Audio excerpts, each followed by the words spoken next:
asking our employees what 60s slang means. Don't cry over spilled milk. Be happy. Yeah. Put a sock in it.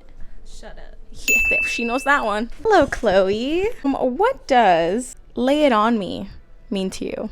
Lay it on me? What do you give it to me? Give what to you exactly? It. Okay, maybe we can't use that one. What about can you dig it? Can you dig it? Or like you agree with it? Yeah, for sure. Right on. Right on. Burn rubber. To leave someplace fast. Okay.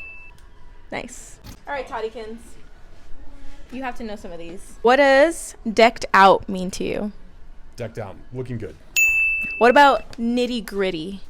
Get down to the nitty gritty, get down to the specific point. The dirty details. Nice. Boob tape. Boob tube. Boob tube? Uh-huh. Is it like a tank top where you put tubes? Okay.